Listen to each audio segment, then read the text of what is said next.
बिस्मिल्लाहिर्रहमानिर्रहीम। अवल नाम अल्लाह जो ॾींदड़ ॾेह सारे ॾेई न पचारे मिढ़निया महिरबान घणो। अस्सलामु अलैकुम मुंहिंजा तमामु नाज़रीन, उमेद करियां थी तव्हां सभु बिल्कुलु ठीकु हूंदव। खोड़ सारी दुआऊं हुआ सभिनीनि जे लाइ, नेक तमन्नाऊं हुआ सभिनीनि जे लाइ। ऐं अव्हां जी पंहिंजी मेज़बान ताहिरा जो हुयो ऐं प्रोग्राम अव्हां जो पंहिंजो सुबुह मेहरान साण खणी आऊं मौजूदु आहियां। Have a good morning. सुबुह जो सलाम अव्हां सभिनीनि खे क़बूल पवे। सुबुह मेहरान जो ई अगण ऐं सुबुह मेहरान में जॾहिं बि हाज़िर थींदी आहियां त यकीनन हिकिड़ा सुठा महिमान ऐं हिकिड़ो सुठो टॉपिक ऐं ॾींहं जो हिकिड़ो बहितरीनु आगाज़ हूंदो आहे। अॼु 5 फरवरी आहे। 5 फरवरी जॾहिं असां तारीख़ जा वर्क उथलाईंदा आहियूं त उन स्कूल टाइम खां वठी पाण जेको आहे न कश्मीर डे सेलिब्रेट कंदा आया आहियूं। ऐं कश्मीर डे जी जॾहिं ॻाल्हि थींदी आहे त उन ज़रखेज़ ज़मीन जी ॻाल्हि थींदी आहे जेका जन्नत नुमा ज़मीन मिलियल आहे। ऐं उतां जा जेके माण्हू आहिनि, उतां जा जेके रहवासी आहिनि, पाण सभु ॼाणूं था त उहा सरज़मीन इंडिया जे तरफ़ खां ऑक्यूपाइड थियल आहे। ऐं जंहिंजे हक़नि जी जॾहिं बि ॻाल्हि थींदी आहे त पाकिस्तान सर फ़हरिस्त नज़र ईंदो आहे। हर प्लेटफॉर्म ते पाकिस्तानी क़ौम उन बाबति ॻाल्हायो आहे त कश्मीरियुनि खे उन जा हक़ मिलणु खपनि ऐं उन धरती ते जेको नाहक खून वहियो आहे उन खून जो हक़ आहे त उन खे हक़ मिले। ऐं जॾहिं हक़ जी ॻाल्हि कंदा आहियूं त असांखे हर तरह हर किताब में, तव्हां कहिड़ो बि किताबु खणो दुनिया जो, उन में तव्हांखे पंहिंजे हक़ बाबति जेको आहे न उहो फ्रीडम मिलियल आहे त तव्हां उन ते ॻाल्हायो। जॾहिं बि हक़ ते वालार थी आहे, जॾहिं बि तव्हांजा जेके राइट्स आहिनि उन्हनि खे नज़रअंदाज़ कयो वञे थो त इंसान जो इहो हिकिड़ो राइट थिए थो त तव्हां जेको आहे सो पंहिंजे हक़ बाबति ॻाल्हायो। जेसीं ताईं असां पंहिंजे हक़ बाबति कोन ॻाल्हाईंदासीं त ज़ाहिरी ॻाल्हि आहे हक़ उन इंसान खे या उन क़ौम खे कोन मिलंदा। बाक़ी जॾहिं कश्मीर जी ॻाल्हि कंदा आहियूं त हमेशह एज़ अ नेशन असां इहो ॿुधो आहे ऐं असां इन ॻाल्हि ते बिलीव करियूं था त कश्मीर सां गॾु असीं आहियूं। असांजो कश्मीर आहे, कश्मीरियुनि जो दर्द असांजो दर्द आहे ऐं हुते जेको रत वहे थो, जेका हुते नाइंसाफ़ी थिए थी, उन जे बारे में असांखे ॻाल्हाइणो आहे ऐं हर प्लेटफॉर्म ते असांखे ॻाल्हाइणो आहे। सो अॼु असां कश्मीर बाबति प्रोग्राम खे कंडक्ट करियूं पिया ऐं कश्मीरियुनि जे हक़नि बाबति जेको आहे सो हिन आवाज़ खे बुलंद करण जी कोशिशि कयूं पिया। हिन स्क्रीन तां नाज़रीन प्रोग्राम सां साथ मौजूदु आहे टपाल मेज़बान जो। टपाल मेज़बान सिंध जी पहिरियों नंबर चाहे ऐं टपाल मेज़बान जा जेके 2 होस्ट आहिनि, तव्हांजा पसंदीदा गेम शो जा होस्ट ज़ुहैब चांडियो ऐं राजा मेमण खे तव्हां ॾिसी सघो था तव्हांजे पंहिंजे जश्न जमालो गेम शो में। टपाल मेज़बान जश्न जमालो में तव्हांजा पसंदीदा सिंधी सिंगर्स ऐं टिकटॉकर्स बि शामिलु हूंदा। सिंध जी पहिरियों नंबर चाहे सिंध जी शान टपाल मेज़बान सां प्रोग्राम जो आगाज़ वरितो आहे। ॾाढा ज़बरदस्त महिमान मौजूदु आहिनि ऐं पंहिंजी पंहिंजी फील्ड में उन्हनि जो ॾाढो बहितरीनु कमु आहे। जेकॾहिं रेडियो पाकिस्तान जी ॻाल्हि कयूं था या हिकु अॼु स्पेसिफिक फील्ड जी ॻाल्हि कयां थी, सोशल स्टडीज़ जी, पाकिस्तान स्टडीज़ जी जॾहिं ॻाल्हि कंदा आहियूं ऐं हैदराबाद जा तमामु जेके बि असांजा प्रोफेसर्स उन्हनि जी हिकु लिस्ट तव्हीं खणंदव त तव्हांखे तनवीर सिद्दीकी साहिब जो हिकिड़ो नालो जेको आहे उहो ज़रूरु उते नज़र ईंदो। पाण जनाब अॼु प्रोग्राम में तशरीफ़ फरमा आहिनि, ॾाढा बहितरीनु होस्ट आहिनि, ॾाढे ख़ूबसूरत अंदाज़ में ॻाल्हाईंदा आहिनि। तव्हांखे मां भली कार चवां थी। अस्सलाम वालेकुम। Thank you very much. Have a good morning sir. Thanks to you, आप आए हैं और यकीनन आज का प्रोग्राम शानदार तरीके से हम अपने व्यूवर्स तक पहुँचाएंगे इंशाल्लाह जी। उन खां अलावा जी तमामु सुठो ख़ूबसूरत आवाज़ ऐं उन्हनि खे असां मुख़्तलिफ़ स्टेजिस ते ॾिठो आहे। जॾहिं बि उन्हनि जा सॉन्ग्स असां ताईं पहुचनि था त जेको आहे सो उन्हनि जा उन में उहा स्पेशलिटी यकीनन मौजूदु रहे थी। साईं बैंड ग्रुप जी मां ॻाल्हि करे रही आहियां ऐं जॾहिं असां हिन बैंड जी ॻाल्हि कंदा आहियूं त असीं ॻाल्हि कंदा आहियूं वक़ार दानिश जी। ऐं उनजी ख़ूबसूरती इहा आहे त हर ॾींहुं कुझु न कुझु नवाण सां वक़ार असांखे नज़र ईंदो आहे। मैं आपको वेलकम कहती हूँ। अस्सलाम वालेकुम। Have a good morning. Good morning. Thank U. कैसे हैं आप? ठीक हैं? शुक्र अल्हम्दुलिल्लाह। माशाल्लाह। अच्छा, तव्हां ॿई महिमान अॼु मौजूदु आहियो ऐं अव्हां ॿई माशाल्लाह सां तव्हांखे उमिरि जी सआदत नसीब थी आहे। अव्हां ॿिन्हिनि खे खोड़ सारियूं मुबारकूं ॾियां थी माशाल्लाह सां। अच्छा जी जनाब, कश्मीर जी जॾहिं ॻाल्हि कंदा आहियूं सिद्दीकी साहब, असां केतिरा ई प्रोग्राम्स कंडक्ट कया आहिनि ऐं हर साल जेको आहे सो 5 फरवरी ते पाण मेहरान में हिते ई हूंदा आहियूं सुबुह मेहरान में। ऐं अॼु जॾहिं कश्मीर जी ॻाल्हि कयूं था, छा चवणु चाहींदव? आज के दिन के हवाले से जो है हम बात करेंगे जी कि भारत ने जो है जिस तरह से गैर कानूनी कब्जा किया हुआ है जम्मू कश्मीर पर और वहाँ की जो पॉलिटिकल और जो दीगर सूरत हाल है वो दिन ब दिन अबतर से अबतर हो रही है। तो मैं इस आज के दिन के हवाले से बात करने से पहले थोड़ा सा इसका बैकग्राउंड बताऊंगा कि ये मसला हुआ कैसे। तो उसका हम थोड़ा सा बैकग्राउंड इस तरह से चलते हैं कि इस वैली पर जो है सबसे पहले महमूद गजनवी ने मुस्लिम हुकूमत को कायम किया। उसके बाद फिर टाइम टू टाइम मुसलमानों का जो दौर चलता रहा, फिर एक वक्त ऐसा आया कि मुग़ल यहाँ पर आए और मुग़लों ने इस वैली को जो है, क्योंकि पंजाब से ही रास्ते जाते थे, तो पंजाब जो था वो बहुत ज़्यादा फर्टाइल एरिया था, तो इस तरह से कश्मीर के रिवर जो थे वो पूरे पंजाब को सैराब करते थे। मीन जिसके पास पंजाब है उसके पास कश्मीर होता था। फिर ये सिलसिला चलता रहा और जब मुसलमानों का या मुग़ल्स का डिक्लाइन हुआ तो फिर ब्रिटिशर्स जब यहाँ आ गए तो उन्होंने इस वैली को पंजाब से अलग किया और यहाँ एक डोगरा फैमिली थी, उन्होंने 1846 में इसको सेल आउट किया, जो है एक हिंदू फैमिली थी डोगरा फैमिली, उसको इस तरह पंजाब अलग हो गया और ये जो कश्मीर की जो वैली थी ना, ये जम्मू कश्मीर अलग हो गई। उसके बाद जब ये उस फैमिली की कस्टडी में चला गया तो उन्होंने अपने रूल्स को, जो ब्रिटिश रूल थे वो ख़त्म हो गए, अब उन्होंने अपने रूल्स को जो है वो फॉलो कराना चाहा। तो वहाँ के जो लोग होते थे, जिसको हम आम जबान में हाथू कहते हैं, उन्होंने बड़ा प्रोटेस्ट किया इस पर। और इस वैली के अंदर पहला हमें प्रोटेस्ट जो है वो 1931 में नजर आता है और अल्लामा इकबाल ने इस पर एक पूरी पोएम नज़म भी लिखी है। और अल्लामा इकबाल ने खुद उस जमाने के अंदर जो ना कश्मीर का विजिट भी किया था, क्योंकि अल्लामा इकबाल बेसिकली कश्मीर के थे, तो उनकी फैमिली वहां से बिलोंग करती थी। हम देखते हैं उसके बाद जब ये आज़ादी का वक्त जब आया तो फिर जम्मू कश्मीर जो है इसकी मजहब और सकाफत, बाउंड्री, दरिया, यानी और भी जो भी चीज़ें हैं वो सारे पाकिस्तान के करीब हैं। तो अब उसको उसूली तौर पर जो इस जम्मू कश्मीर को हमारे साथ आना चाहिए था, लेकिन एक कॉन्स्पिरेसी हुई, एक साजिश हुई और लॉर्ड माउंटबेटन ने रेड क्लिफ्स के साथ मिलकर जो है ना, ये कहना चाहिए पंडित नेहरू की ख्वाहिश पर, वो एक छोटा सा रास्ता जो है गुरदासपुर का जो है वो तकसीम हुआ पंजाब, तो इंडिया को जाने को दिया। और फिर ज़बरदस्ती जो है वो कश्मीर का जो राजा था हरी सिंह, उसको लॉर्ड माउंटबेटन ने फोर्स करके और कश्मीरी अवाम की मर्जी के खिलाफ जो थी ना, वो 1947 के अंदर इंडिया को जो है वो कश्मीर अलॉट कर दिया गया एक तरीके से। बस वो दिन है और आज का दिन है, तो फिर ये सिलसिला चल ही रहा है। बिल्कुल बिल्कुल तव्हां सही पिया चयो। ऐं असां जॾहिं इंडिया जी ॻाल्हि कंदा आहियूं ऐं कश्मीर जी जॾहिं ॻाल्हि कंदा आहियूं त पाण सभु ॼाणींदा आहियूं ऐं पाण सभु चवंदा आहियूं त Indian illegally occupied Jammu Kashmir, ऐं इलीगल जेका बि शइ हूंदी आहे उन ते ज़ाहिरी ॻाल्हि आहे दुनिया में हर इंसान जेको आहे सो आवाज़ु उथारियो आहे।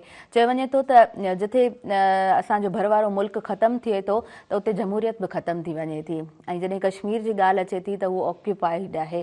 का बि क़ौम जेकॾहिं कंहिंजी दबाव में हुजे थी, जिथे जेको आहे सो प्लेबिसाइड जो हक़ु कोन हासिलु आहे, जिथे तव्हांखे इहो हक़ु कोन हासिलु आहे त तव्हां पंहिंजे तमामु हक़नि बाबति ॻाल्हायो, तव्हां पंहिंजे दर्द बाबति ॻाल्हायो, तव्हां पंहिंजी तकलीफ़ बाबति ॻाल्हायो, त सोचे सघिजे थो त उतां जी जेका आवाम आहे, उतां जो जेको नौजवान आहे, उहो त हिकिड़ो साइड हुन ज़ुल्म जो, ॿी साइड केतिरी हुन गरम जोशी में उहे नौजवान पंहिंजी ज़िंदगी गुज़ारींदा हूंदा त असां बि दुनिया वांगुरु ॻाल्हाए सघूं पंहिंजे हक़नि बाबति।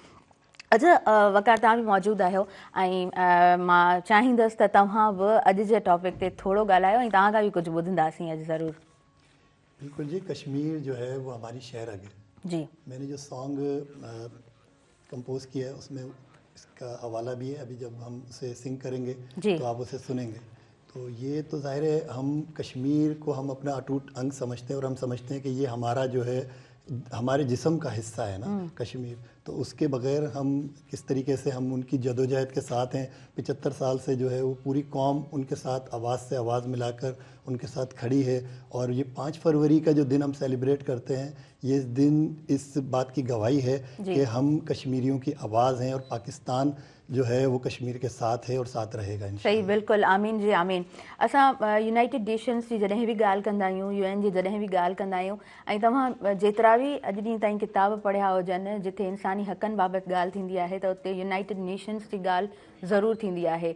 अच्छा, यूनाइटेड नेशंस जी जेकॾहिं तव्हां बिल्डिंग जी ॻाल्हि कयो या तव्हां नेट ते बि रेंडमली ईअं ई खोले उहा बिल्डिंग ॾिसो, उहा जॻह ॾिसो त तव्हांखे ॾाढी शानदार नज़र ईंदी, पर उते ई तव्हां जे ज़हन में हिकिड़ो सुवालु ज़रूरु ईंदो त जॾहिं क़ौमूं पंहिंजा हक़ घुरंदियूं आहिनि ऐं दुनिया में जॾहिं तव्हां मुतहदा हुजण जो हिकिड़ो दावा कयो था ऐं उहा क़ौम जेका केतिरे ई टाइम खां पंहिंजे हक़ जो जेको आहे न हक़ जे लाइ पंहिंजे वोट जे लाइ उहो दाहूं करे रही आहे, बेगुनाह हुते जेको आहे सो खूनरेज़ी थी रही आहे, त छा उन्हनि जो हक़ न आहे त उहो आज़ादी सां ज़िंदगी गुज़ारे सघनि।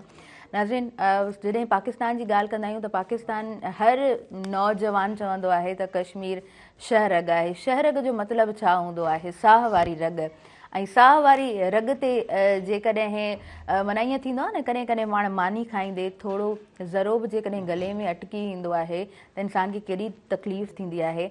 सो पाकिस्तानी क़ौम उन ई तरह रिएक्ट करे रही हूंदी आहे। ऐं 5 February does not mean there is only one day, सिर्फ़ु हिकु ॾींहुं कोन आहे जंहिं ॾींहं ते तव्हां जेको आहे सो कश्मीर बाबति ॻाल्हायो, पर हा हिकिड़ो स्पेसिफिक डे ज़रूरु मिले थो ऐं हर प्लेटफॉर्म ते कश्मीर बाबति असां ऐं अव्हां खे ॻाल्हाइणु घुरिजे, जेको शायदि कश्मीरियुनि जो हक़ है, असांजो इहो फ़र्ज़ थिए थो। अच्छा सर, मैं पूछना चाहूँगी, जब हम बात करते हैं शहरग की और जब हम कहते हैं कि कश्मीर हमारी शहरग की तरह है, तो किस तरह आप देखते हैं पाकिस्तानियों को ख़ास तौर पे 5 फरवरी पे? हाँ देखिए, अभी जहाँ तक मैंने अभी बात की, मैं उसको आगे लेके जाऊंगा ना, तो ये सारी चीज़ें हम इसको जायज़ा लेते जाएंगे। जब 47 में इंडिया ने कब्जा कर लिया तो अभी बार बार एक लफ्ज हुआ शहरक शहरक। अब शहरक कहाँ क्यों जाता है जी। उसकी वजह ये है कि जो पंजाब है हमारा, चाहे वो ईस्ट हो या वेस्ट हो, जी। जो ईस्ट उनके पास है तो वेस्ट हमारे पास है। बिल्कुल। तो जो उसकी ज़मीन है ना, ये कश्मीर से और जम्मू कश्मीर से आने वाले दरिया सैराब करते हैं। अब पंजाब को जो है ना वो अनाज घर कहा जाता था सब कॉन्टिनेंट का, तो जाहिर है जब शहरग है उसका काम ये है कि वो पूरे जिस्म को खून की सप्लाई दे रही है, या हम उसको काट दें तो इंसान खत्म हो जाता है। तो जब हम दरिया के रास्ते मोड़ देंगे या दरिया का जो पानी किसी और साइड पर चल देंगे तो पूरा पंजाब में तो खुश्कसाली आ जाएगी। तो जब खुश्कसाली आ जाएगी तो जाहिर है कि वो पूरा पाकिस्तान मुर्दा हो जाएगा।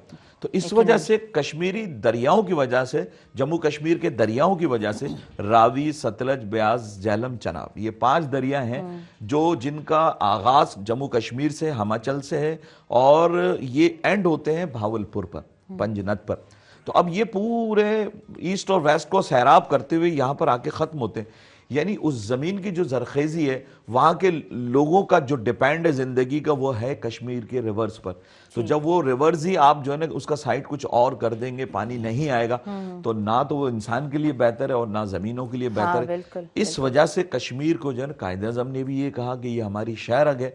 क्यों? कि इंसान को खुराक की ज़रूरत है और खुराक जो है वो हमारा डिपेंड आज भी पंजाब की जरखेज जमीनों पर है। तो इस देखते हैं आज भी जो ना उनका पंजाब हो या हमारा पंजाब हो, जियोग्राफिकली मतलब बिल्कुल जियोग्राफिकली वो डिपेंड ही कश्मीर पे करता है। तो इस वजह से कश्मीर को उसकी शहरक कहा जाता है। ठीक है जी। उसके बाद अभी एक बात और हुई यूएनओ की। यूएनओ ने, हम यूएनओ में नहीं गए, जब ये मसला शुरू हुआ तो खुद जिसकी ऑडियो और वीडियो मौजूद है, वहां के वजीर आजम पंडित जवाहरलाल नेहरू जो ना इस इशू को लेकर और यूएनओ में गए और उन्होंने कहा कि मैं वादा करता हूं कि मैं कश्मीर के अवाम से वादा करता हूं कि उनकी मर्जी के मुताबिक जो है हम फैसला करेंगे, रेफरेंडम कराएंगे, और अगर वो हमारे साथ रहना चाहते हैं तो वेल एंड गुड, और अगर पाकिस्तान के साथ रहना चाहते हैं या आजाद रहना चाहते हैं। अब ये इसमें कोई लिखा हुआ नहीं है, बल्कि ऑडियो और वीडियो दोनों मौजूद है। वो कहा सिक्योरिटी काउंसिल में उन्होंने ये बात कही थी। फिर कई दफा यूएनओ ने कोशिश की कि वोटिंग कराई जाए, हम हमेशा तैयार हैं, लेकिन उन्होंने डिनाई किया, चाहे वो 1952 हो, 1949 की रेजोल्यूशन हो, या आखिरी जो ट्राई हुई वो 1957 में फिर यूएनओ ने कोशिश की। तो उस वक्त से लेकर और आज तक हम देखें यूएनओ ने तो कोशिश की है, लेकिन वो जो आज के प्रोग्राम का भी टॉपिक है ना कि जम्मू कश्मीर पर भारत का गैर कानूनी कब्जा, जी हाँ, इस हवाले से हम ये दिन जी बिल्कुल असां अॻियां ॻाल्हि ॿोल खे वधायूं था ऐं अॼु जो टॉपिक ॾाढो ज़बरदस्त आहे, मौक़े जी मुनासिबत सां ॻाल्हि ॿोल हली रही आहे। नाज़रीन, वक़्तु थी वियो आहे शॉर्ट कमर्शियल ब्रेक जो ऐं प्रोग्राम में साथ मौजूदु आहे टपाल मेज़बान जो। टपाल मेज़बान सिंध जी पहिरियों नंबर ते आहे, सिंध जी शान टपाल मेज़बान। ॾिसंदा रहिजो तव्हांजो पंहिंजो प्रोग्राम सुबुह में रहण।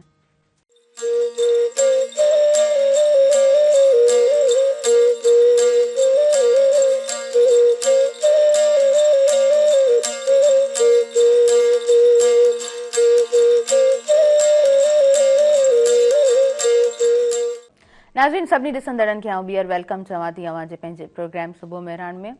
ऐं प्रोग्राम सां साथ मौजूदु आहे टपाल मेज़बान जो। टपाल मेज़बान सिंध जी पहिरियों नंबर चाहे सिंध जी शान टपाल मेज़बान। प्रोग्राम में नंढड़े ब्रेक खां पोइ असां वापसि अची चुका आहियूं। ॾाढा ज़बरदस्त महिमान आहिनि जिन असांखे हिन वक़्तु जॉइन कयो आहे। ॾाढा सुठा राइटर आहिनि ऐं पाण जना पंहिंजो हिन वक़्तु ख़िदमतूं सरअंजाम ॾेई रहिया आहिनि government Ghazali college Latifabad number 11 में। ऐं उनखां अलावा जॾहिं मां चवां थी त सुठा राइटर आहिनि गॾो गॾु सुठा शाइर आहिनि।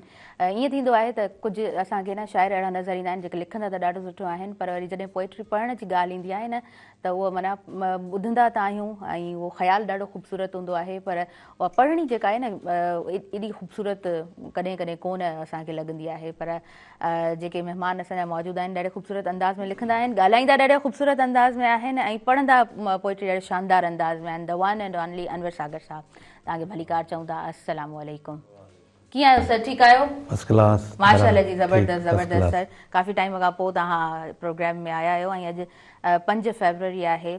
जॾहिं 5 फरवरी जी ॻाल्हि कंदा आहियूं त पाण कश्मीर डे जी ॻाल्हि कंदा आहियूं। सो इंसानियत हक़ चाहे थी कश्मीरनि लाइ, छा चवणु चाहींदव? असल में 14 अगस्त 1947 ते जॾहिं पार्टीशन थियो जी, तॾहिं हिकिड़ो मसइलो अंग्रेज़नि रहाए छॾियो। उहो मसइलो हो कश्मीर वारो। उहो इन करे हिननि रहायो त छाकाणि त असां वञूं त पोइ ऐं विढ़ियल हुजनि पाण में ऐं मामला हिननि जा बिगड़ियल हुजनि ऐं पोइ असांखे चङो मुड़ुस करे ऐं पोइ सदाईं असीं हिननि जे विच में पऊं ऐं हिननि खे विढ़ाईंदा रहूं। ईअं असां पंहिंजा मफ़ाद इस्तेमालु अंग्रेज़नि इहा दुश्मनी कई जेका अॼु ॾींहं ताईं जारी आहे। हालांकि यूएनओ वारनि चयो आहे त हिननि खे हक़ ख़ुदि इरादी ॾिनो वञे, हक़ु ॾिनो वञे, पर कश्मीर जे माण्हुनि सां ज़ुल्म केॾो आहे ऐं उते फ़ौज लथियलु आहे सॼी ऐं उतां जे माण्हुनि सां जेको आहे उन्हनि खे हक़ नथा मिलनि ऐं उते जेका दहशतगर्दी थिए थी अंदरि विच मुल्क में, उहा वरी पाकिस्तान ते हणंदा आई। हालांकि उहो केतिरा ई फ़ौजियुनि खे क्रॉस करे, शहरनि खे क्रॉस करे उहो दहशतगर्द अंदरि पहुचनि था ऐं उहे असल में कश्मीर जा 3 हिसा आहिनि। हिकिड़ो कश्मीर पाकिस्तान वटि आहे, आज़ादु कश्मीर, ॿियो जम्मू कश्मीर इंडिया में आहे। जी हा। ऐं तव्हां जॾहिं कश्मीर वेंदो त तव्हांखे हू इंडिया वारो कश्मीर जेको आहे जम्मू कश्मीर जंहिं ते मक़बूज़ा कश्मीर चइबो आहे, उहो बि तव्हांखे नज़र ईंदो गॾु ऐं माण्हू जी अच वञ जारी आहे उन्हनि जी, मिट माइट आहिनि। ॿियो कश्मीर जो हिसो वरी चाइना वटि आहे ऐं जेको असां वटि जेके वसीला आहिनि, वसीला माना दरिया ऐं ख़ूबसूरत वादियूं ऐं दुनिया जी जन्नत जेका आहे उहो कश्मीर खे चयो वेंदो आहे। तंहिंजे करे इंडिया वारनि चाहिनि था त असां वटि इहो हुजे ऐं पाकिस्तान चाहे थो त हिननि मुस्लमाननि खे हक़ु मिले ऐं केॾा मज़लूम लाचार माण्हू विढ़नि था, औरतूं विढ़नि थियूं ऐं केतिरियूं फिल्मूं ठहियूं उन्हनि हिते, दिलि से फिल्म बि ठहियलु आहे हिन ते ऐं केॾी शाइरी थी आहे दुनिया में कश्मीर जे हक़ में ऐं केतिरो लिखियो वियो आहे। बिल्कुलु। ऐं अॼोको ॾींहुं जेको आहे पाकिस्तान जे हवाले सां उन में ॿार जेका अॼु त मोकल जो ॾींहुं आहे, पर जेकॾहिं मोकल न हूंदी आहे या ॿिया ॾींहं हूंदा आहिनि त गुज़िरियल साल या उन खां पोइ गुज़िरियल साल हर स्कूल कॉलेज मां मुज़ाहिरा करे रैलियूं कढी कश्मीर जे हक़ में माना एहतजाज कयो वेंदो आहे। इहो यादि कयो वेंदो आहे त असां पाकिस्तानी जेके मुस्लमान आहियूं उहे तव्हां सां गॾु आहियूं ऐं गॾु रहंदासीं। अच्छा, इहा त हिकिड़ी माना असां वटि रिवायत क़ाइमु थी वई आहे न, कड़ी सां कड़ी जुड़ंदी थी अचे त हर साल जेको आहे सो असां स्लोगन्स उहे हर कंहिंजे ज़ुबान ते ॾिसंदा आहियूं, रैलियूं ॾिसंदा आहियूं ऐं हक़ जो आवाज़ु उथारींदे असां जेको आहे न हर माण्हूअ खे ॾिसूं था। पर जॾहिं मोकल जी ॻाल्हि अचे थी, मां थोरो अव्हां खां ॼाणणु चाहींदमि तनवीर साहब, मोकल वारो कंसेप्ट भला कीअं आहे? हाँ, देखिए 2 फेज पर हमने बात कर लिया। अब आज का जो दिन है ना उसके हवाले से मैं थोड़ी सी गुफ्तगू करूँगा। 1975 में पंडित नेहरू और फारूक के जो वहाँ के चीफ मिनिस्टर थे उनके दरमियान एक पैक्ट हुआ था। तो उसके बाद वो पैक्ट तो हो गया लेकिन उस पर इम्प्लीमेंट नहीं हुआ और फिर 1964 में हमारी एक जो है वो एक जंग 5 में हुई थी 1965 में कि जब उन्होंने कहा था कि ये तो हमारा अटूट अंग है। ठीक है जी। अब ये दोनों चीजें तो हो गई थी लेकिन 1990 के अंदर पहली दफा जो ना कॉन्सेप्ट आया और जमात इस्लामी के अमीर भी थे जो मरहूम काजी हुसैन अहमद, उन्होंने नवाज शरीफ और मोहतरमा बेनज़ीर भुट्टो से मिलकर है ना ये इस तरह के ये गैर कानूनी जो कब्जा है इसके खिलाफ बाकायदा हम एहतजाज मनाएंगे। ठीक है जी। तो उसके बाद ये जब पार्लियामेंट में भी बात आई 1990 में, उसके बाद फिर ये दिन को हमने मनाना इसको शुरू किया। ठीक है जी। और सब लोगों ने जितनी हुकूमतें थी उन सब ने कहा अच्छा ठीक है। उसके बाद फिर बाकायदा ऑफिशियली इसको 2004 के अंदर हमारे प्राइम मिनिस्टर थे जनाब मीर जफरुल्लाह खान जमाली साहब, उन्होंने इसको फिर ऑफिशियली जो है ना वो सेलिब्रेट करने का ऐलान कर दिया। उस वक्त से हम इसको सेलिब्रेट करते हैं। और होता ही है कि जहाँ कश्मीर दोनों मिलते हैं ना, इंडियन और पाकिस्तानी जो कश्मीर है, वो उस पुलों पर जो है वो इंसानी हाथों की जंजीर बनाई जाती है। सुबह 10 बजे सायरन बजाए जाते हैं और ये जो स्लोगन है ना, कश्मीर बनेगा पाकिस्तान, ये भी चलता है। और ना सिर्फ पाकिस्तान में बल्कि पूरी दुनिया में वो 2004 से जो है ना सेलिब्रेट ये दिन किया जाता है और रैलीज निकाली जाती हैं और सेमिनार्स किए जाते हैं। दिन मनाने का मकसद सिर्फ ये छुट्टी करना नहीं है, बल्कि पूरी दुनिया के इंटरनेशनल जो लेवल है उस पर ये बताना है सेमिनार्स के जरिए या प्रोग्राम्स के जरिए कि हम कश्मीरियों को उनके हक के लिए हर मुमकिन मदद करेंगे। ठीक है जी। और इंडिया ने जो है ना वो गैर कानूनी जो है वो मकबूजा कश्मीर जो है ना उस पर कब्जा किया हुआ है, उनके हुकूक को जो है वो पामाल कर रहा है। और अभी 2-3 साल पहले ये जो मोदी हुकूमत आई है ना, उसने जो 1975 के अंदर जो एक स्पेशल जो उसको कश्मीर को एक वैल्यू दी गई थी, तो उन्होंने ये आर्टिकल 70 और आर्टिकल 35A के जरिए उसकी जो एक मखसूस वैल्यू थी उसको खत्म कर दिया था। तो अब और भी जो है ना इस मसले को जो ना वो हाईलाइट कर दिया वहां के लोगों ने। ठीक है जी। तो हम ये दिन आज का दिन मना रहे हैं ना, ये तो एक बिल्कुल दिन अलग है कि हम पूरी इंटरनेशनली फोरम पर जाके जो है ना हमने यूएनओ को भी नॉक किया हुआ है, हमने पूरी दुनिया को नॉक किया हुआ है कश्मीर के इशू पर। और अगर गौर से देखें तो हमारा और इंडिया के दरमियान मेन इशू यही है कश्मीर। हाँ बिल्कुल ईअं ई आहे। ऐं जंहिंजे बारे में हर फोरम ते ॻाल्हि ॿोल बि थिए थी, पर माना दुनिया जे मुल्कनि में जॾहिं ॾिसूं था त पाकिस्तान उहो वाहिद मुल्क आहे जंहिं हर फोरम ते कश्मीरनि जे हक़नि बाबति ॻाल्हायो आहे, कश्मीरी जी ख़ुदि इरादियत बाबति ॻाल्हायो आहे। अच्छा, उनखां अलावा असां जॾहिं ॻाल्हि कंदा आहियूं इंडिया जी, त इंडिया जे अंदरि ई जेको आहे न रैलीज़ बि निकिरंदियूं आहिनि, इंडिया जे अंदरि उहे शागिर्द तंज़ीमूं बि ॿाहिरि ईंदियूं आहिनि जेके कश्मीरियुनि जे हक़नि जे लाइ ॻाल्हाईंदियूं आहिनि, पर वरी उन्हनि ते बि जेको आहे सो तशद्दुद कयो वेंदो आहे। मां चाहींदसि इन बाबति बि तव्हां ॻाल्हायो। देखिए, इंडिया में कुछ स्टेट्स ऐसी हैं जिसे चिकन नेक भी कहा जाता है ना, जो बांग्लादेश के साथ मिली हुई हैं। ठीक है ना, उन लोगों ने ये खास तौर पे ये जो हुकूमत है मोदी की, इसने जो है अब कश्मीर के तो रास्ते जो नीचे पंजाब की तरफ आ रहे हैं, तो वहां पर सिर्फ कश्मीर ही नहीं बल्कि जो सिख स्टूडेंट है ना वो भी हमारे साथ है। क्योंकि इंडिया ने सिर्फ हमारे हुकूक को पामाल नहीं किया हुआ, बल्कि जो सिख स्टूडेंट है ना या सिख जो कम्युनिटी है उसके भी हुकूक को पामाल किया हुआ है। तो ऐसी कोई भी मूवमेंट जब चलती है तो वहां के ऐसे लोग, ऐसा तबका या स्टूडेंट जो आजादी के लिए जो कोशिशें कर रहा है या अपने हुकूक के लिए कोशिश कर रहा है, तो वो कश्मीरियों के तमाम डेज के अंदर हमारे साथ खड़े हो जाते हैं, सेलिब्रेट करते हैं। और इसी तरीके से आजकल जो बहुत ज्यादा जैसे नागालैंड है या जो है मेघालय है या मिजोरम है और आसाम है, जो उनकी 6 स्टेट है, वहां पर आजकल बहुत गड़बड़ है। ठीक है, जो बांग्लादेश के साथ मिलती है। तो अब हम ये कहते हैं कि ये सिर्फ कश्मीर का इशू नहीं है वहां पर इंडिया के अंदर कि वो हमारे लोगों को या स्टूडेंट्स को या जो राइट्स के लिए बात कर रहे हैं उनको वो दबा रहा है या उनको पर तशद्दुद कर रहा है, बल्कि हर ऐसा इलाका जो इंडिया से आज़ादी चल रहा है वहाँ के स्टूडेंट भी, वहाँ की आवाम भी कश्मीरियों के हुकूक के लिए बात कर रही है कि इनको भी आज़ादी दी जाए और हमें भी आज़ादी दी जाए। अच्छा, हुआ भी दुनिया जो ये रूल आहे त जंहिं शइ खे माना सप्रेस कयो वेंदो आहे न त उनजो आवाज़ अञा तेज़ी सां उभरंदो आहे। त माना जंहिं बि क़ौम में तव्हां तारीख़ जा वर्क जॾहिं बि उथलाईंदव, जिथे बि ज़ुल्म थियो आहे त उते आवाज़ अञा ज़ोर सां बुलंद थियो आहे ऐं उन्हनि खे हिकु ॾींहुं अहिड़ो ज़रूरु अचे थो जॾहिं उन्हनि खे पंहिंजा हक़ मिलंदा। अच्छा, अनवर सागर कांदर साहब, जॾहिं हक़ जी ॻाल्हि कंदा आहियूं ऐं जॾहिं उन्हनि हक़नि खे सप्रेस कयो वेंदो आहे, उन आवाज़ खे जॾहिं दॿायो वेंदो आहे, त तारीख़ इन ॻाल्हि जी गवाही ॾिए थी त पोइ उहो आवाज़ अञा बुलंद थी करे उथंदो आहे। कीअं इन कंसेप्ट खे ॾिसो था? हिकिड़ो कंसेप्ट त न आहे, पर इहो माना ईअं चई सघूं था इहो असांजो बिलीफ बि आहे न। ॾिसो, ॾाढे जी लट खे ॿ मथा आहिनि, चवंदा आहिनि न चवणिया सिंधीअ में। सही। अॼुकल्ह जो दौरु उहो आहे जेको ॾाढो आहे, अमेरिका ॾाढो आहे त ॾाढो आहे। वेनेज़ुएला जे सदर खे, उनजी ज़ाल खे अगवा करे खणी हली थो वञे। ईअं ई ॾाढ जे बुनियाद ते इंडिया जेको आहे ऐं उनजो पोयां वॾियूं ताक़तूं आहिनि। ऐं जेको चइजे थो त हीअ कॉलोनी आहे हिकिड़ी अमेरिका जी, हीअ जेको वरे सगीर आहे कॉलोनी आहे, उन कॉलोनी जे हिसाब सां उहो ट्रीट था कनि असांखे। ऐं उनजे करे हक़ ते माण्हू उथनि था, एहतिजाज कनि था। इंडिया में ख़ुदि एहतिजाज कनि था। इंडिया में जेके मुस्लमान आहिनि उहे एहतिजाज कनि था ऐं जेके इंसानी हक़नि जा पासदार आहिनि उहे बि एहतिजाज कनि था, पर उन्हनि जो मुतालबो ॿियो आहे। उन्हनि जो मुतालबो आहे त हिननि खे हक़ु ॾिनो वञे त इहे आज़ादु थियनि। उन्हनि जो ऐं तक़रीबन इहो बि उन्हनि जो सही मुतालबो आहे। असांजो मुतालबो आहे त पाकिस्तान सां शामिलु थियनि। त जेतिरो ई ज़ुल्म कनि था ओतिरो माण्हू एहतिजाज कनि था। अॼु ॾींहं ताईं हर माण्हू जेको आहे उहो सिरतरीअ ते रखी एहतिजाज करे थो। ऐं औरतूं हुजनि, ॿार हुजनि, नंढड़ा ॿारड़ा हुजनि। ईरान जो ई मिसाल वठो, ईरान जो ई मिसाल वठो त हिकिड़ी वीडियो मूं ॾिठी त उहा तस्वीर हिकिड़ी ॾींदा आहिनि हिन जी पहलवी जी, रज़ा पहलवी जी, त बाबा हे पैसा दे, हीअ तस्वीर खणी हिनखे किस कर। त उहो छोकिरो चवंदो आहे त रज़ा पहलवी जी किस न कंदुसि, पैसा वापसि कर, जेतिरा पैसा ॾे ओतिरा।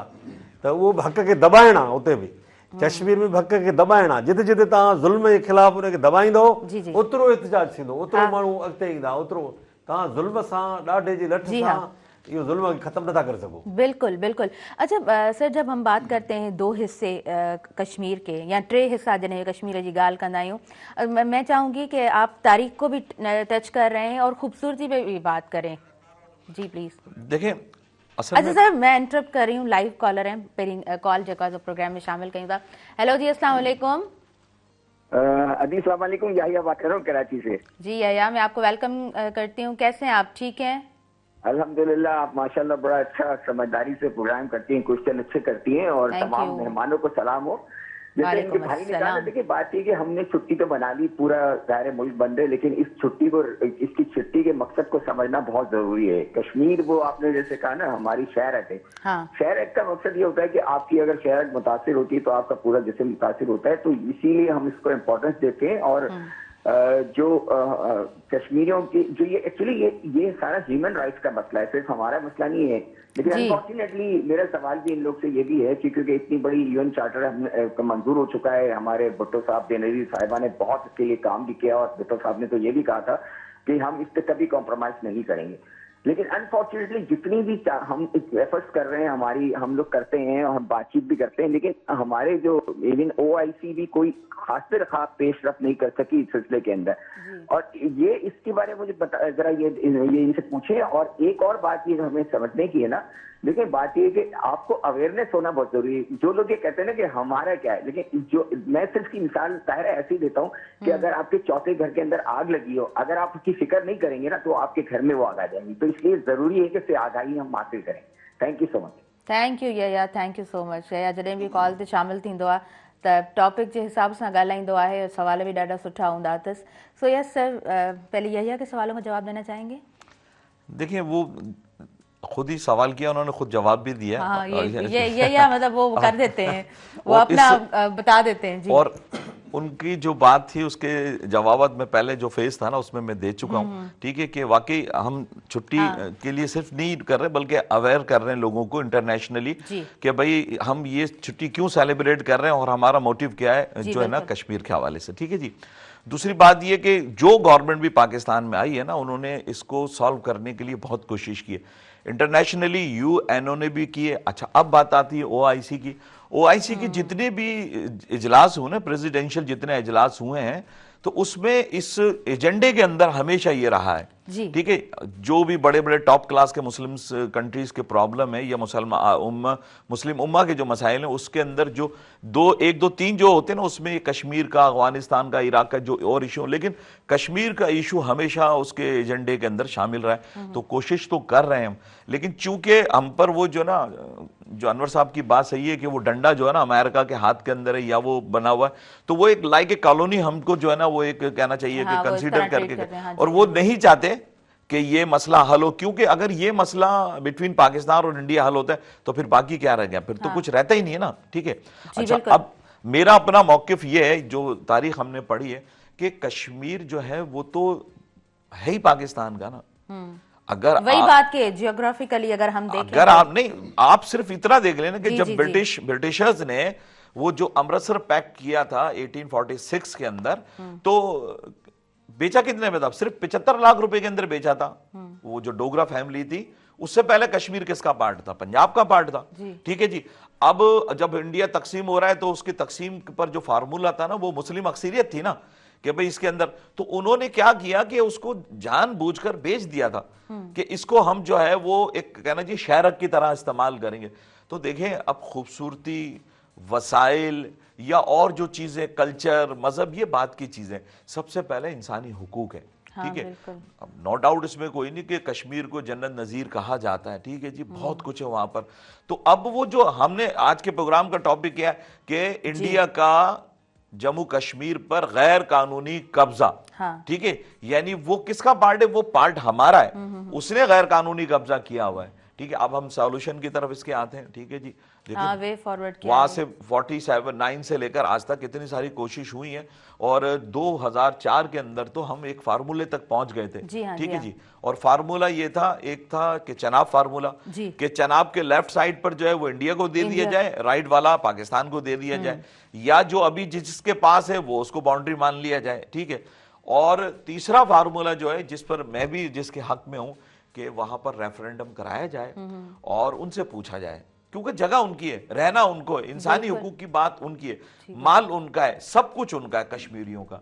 उनसे पूछा जाए कि बाबा आप इधर के साथ रहना चाहते हैं, इनके साथ रहना चाहते हैं, या एक अलग स्टेट की सूरत में रहना चाहते हैं। और मेरा भी मौक़िफ़ यही है कि अगर वो अलग रहेंगे तो उनके इंडिया से भी ताल्लुकात अच्छे रहेंगे, हमारे से ताल्लुकात भी अच्छे रहेंगे। हजारों खानदान, बल्कि लाखों खानदान है, डिवाइड है, आधे उधर है उस कश्मीर में और आधे इधर है, ठीक है जी। तो उनको सजा दी जा रही है, ऐसा ही है। 90 से लेकर आज तक है ना, तकरीबन 2 लाख से ज्यादा कश्मीरी शहादत पा चुके हैं। ये जो मूवमेंट चल रही थी, लेकिन 1990 के बाद से जो इसके अंदर एक तेजी आई है ना, तो आज तक देखें कि उसके अंदर 2 लाख से ज्यादा लोग शहादत हासिल कर चुके हैं। और प्लस जो नस्ल भी आ रही है उसके जहन में, उसके ब्लड में एक ही चीज है, आजादी, इंडिया से आजादी, ठीक है जी। और मुख्तलिफ तहरीकें भी चल रही हैं। मैं तो ये कहता हूं कि पाकिस्तान की अब तक जो इंडिया से जो 1948 की, 65 की, 71 की, 98 की, और रिसेंटली अभी मई के महीने में 25 के अंदर जो वॉर हुई है, ठीक है, 4-5-6 दिन की, अगर हम इसकी रूट कॉज पर जाएंगे तो एक ही है, और वो है कश्मीर इशू। उनसे, इसके अलावा हमारा उनसे कोई झगड़ा नहीं है किसी भी किस्म। बिल्कुल बिल्कुल, आप सही कह रहे हैं। अच्छा, देयर इज क्वेश्चन मार्क, हमेशा वो जो है ना हिकिड़ो क्वेश्चन मार्क रहे थो जॾहिं असां डेवलप्ड कंट्रीज़ जी ॻाल्हि कयूं था, ऐं जिथे असीं ॻाल्हि कयूं था दुनिया अलाए किथे पहुची वई आहे, दुनिया जूं क़ौमूं अलाए किथे पहुची वयूं आहिनि। ऐं 2026 में बि असां जेको आहे सो कंहिं क़ौम जी आज़ादी जी ॻाल्हि कयूं था, त माना अॼु जे ॾींहुं बि का क़ौम जेको आहे सो एतिरो सप्रेस रही आहे, माना उन जा बुनियादी हक़ कहिड़ा आहिनि? मां चाहींदमि इन हवाले सां बि तव्हां प्रोग्राम में ऐड कयो। देखिए, बुनियादी हक़ तो सबसे पहले आज़ादी है। जो इंसान है ना, वो आजाद पैदा हुआ है, ठीक है। जब वो आजाद है तो वो अपने फैसले खुद करेगा, मुस्तकबिल के फैसले भी खुद करेगा, अपनी इकोनॉमी के फैसले भी खुद करेगा, अपने कवानीन के फैसले भी खुद करेगा, ठीक है। वहां पर जो है उन्होंने वादे तो कई किए कि हम आपको एक स्पेशल, कहना चाहिए, एक आपको इजाजत देते हैं कि आपके साथ ये होगा, लेकिन वादे तो वो करते हैं। 64 से तो पहले उन्होंने ये भी कहा था कि हम इस पर डायलॉग्स करेंगे, रेफरेंडम कराएंगे, लेकिन फिर पार्लियामेंट में खड़े होकर उन्होंने बाकायदा लोकसभा में वोटिंग करा दी कि ये तो हमारा अनब्रेकेबल, ना टूटने वाला टूट अंग है ना, उस पर तो जंग हुई थी ना। और उसके बाद से लेके जो भी वहां पर आता है तो उन्होंने अना का मसला इसको बनाया हुआ है, कश्मीरियों को मारना मारना मारना मारना। लेकिन ठीक है, चलो भी कितनों को मारोगे तुम, ठीक है ना, अब तुम्हारे गले में जो आ रही, मेरा तो ईमान ये है ना कि आज नहीं तो कल उनको आजादी मिलेगी, ठीक है जी। और किसी तरह के भी उनके जो राइट्स है ना, हम किसी कारोबार के राइट्स हैं, रिहाइश के राइट्स हैं, तालीम के राइट्स हैं उनके, ठीक है, आज़ादी के राइट्स हैं उनको, एजुकेशन के राइट्स हैं, जो इंडिया ने किल किए हुए ना, वो एक ना एक दिन उनको जरूर मिलेंगे। इंडिया ने उनके, जिसको हम कहेंगे ना आज़ादी का लफ्ज़, जिसमें सारी चीज़ आ गई, इंडिया ने कोशिश की है कि मुख्तलिफ जो है ना आर्टिकल्स बनाकर, मुख्तलिफ रूल्स बनाकर उनको किल किया जाए, उनकी मूवमेंट को जो है ना एक लिमिट में लाकर उनको ऑब्जर्व किया जाए। 8 लाख से ज़्यादा फौज इस वक्त जो है ना वो उस वैली के अंदर मौजूद है, ठीक है ना। और अब 8 लाख जहां पर फौज होगी तो अब वहां जो लोग होंगे तो उनकी मूवमेंट क्या होगी? कोई आसान होगी? मुश्किल है ना। बिल्कुल। अभी जंगों के दौरान तो जो छोटे जो बच्चे थे उनको तो मिल्क, दूध पीने के लिए दवाइयां भी नहीं थी, वो दूध भी नहीं था, और कितने वो बच्चे उस कंडीशन के अंदर हलाक हुए, ठीक है। जब कर्फ्यू होगा, नेटवर्क बंद हो जाएगा, आपकी शॉप्स बंद हो जाएंगी, और मुसलसल कर्फ्यू के ड्यूरेशन जो है ना वो 10 दिन 15 दिन होगा, तो मुझे बताया क्राइसिस तो आएंगे ना। तो हम यही कहेंगे तो कि उन्होंने हर सतह पर आज़ादी को किल किया हुआ है। बिल्कुल बिल्कुल। अच्छा, जॾहिं पाण ॻाल्हि कंदा आहियूं न, हूअं माना कंहिं बि मसइले ते ॻाल्हाईंदा आहियूं, ऐं जॾहिं सिहत जी ॻाल्हि ईंदी आहे त असां चवंदा आहियूं त हिन ते न्यूट्रिशन ते कमु थियणु खपे, फलाणी जॻह ते फलाणो मसइलो आहे उन ते कमु थियणु खपे, माना किथे न किथे 2-4 मसइला ज़रूरु हूंदा आहिनि, पर जिथे हर हक़ु तव्हांजो जेको आहे सो उहो कब्ज़े अंदरि आंदो वञे त उन क़ौम जे बारे में जेकॾहिं सोचिजे थो त हिन वक़्तु माना दुनिया अलाए किथे पहुची वई आहे, उहा क़ौम कीअं सर्वाइव कंदी हूंदी, त उनजे हक़ बाबति त ॻाल्हाइण जो जेको आहे न पूरी दुनिया ते इहो फ़र्ज़ु आहे हिन वक़्तु त उन्हनि जे हक़नि ते ज़रूरु ॻाल्हाइजे। नाज़रीन, वक़्तु थी वियो आहे ब्रेक जो, सो शॉर्ट कमर्शियल ब्रेक जी तरफ़ अॻियां वधूं था। प्रोग्राम में साथ मौजूदु आहे टपाल मेज़बान जो। टपाल मेज़बान सिंध जी नंबर 1 चाहे, सिंध जी शान टपाल मेज़बान। ॾिसंदा रहिजो तव्हांजो पंहिंजो प्रोग्राम सुबुह मेहरान।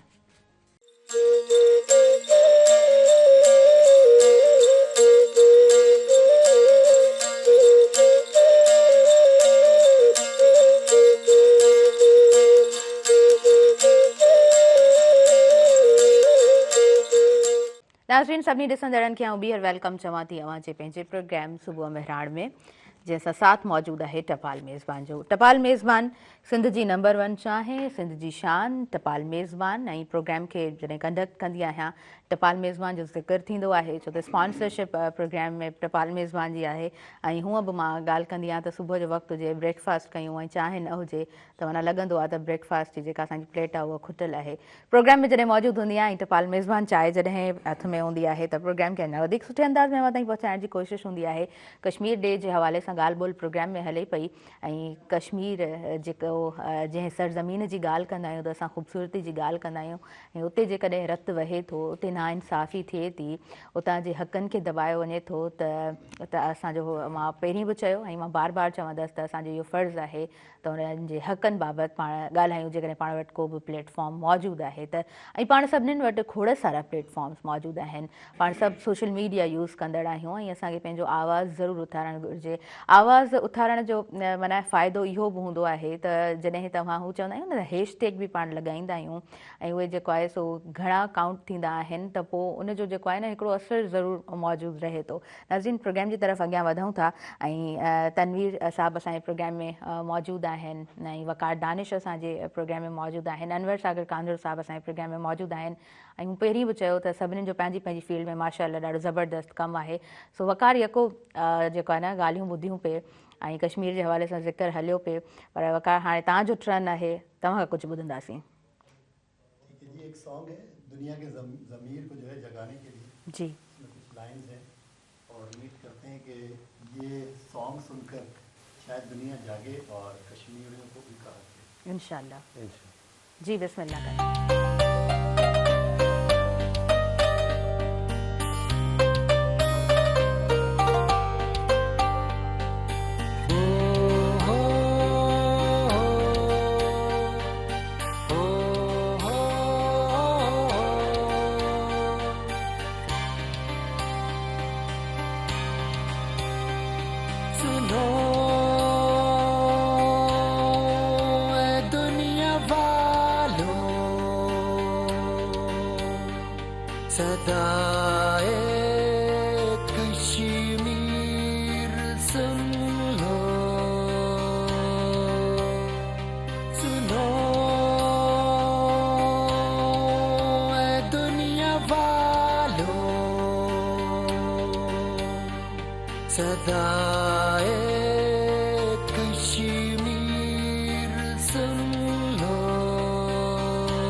हो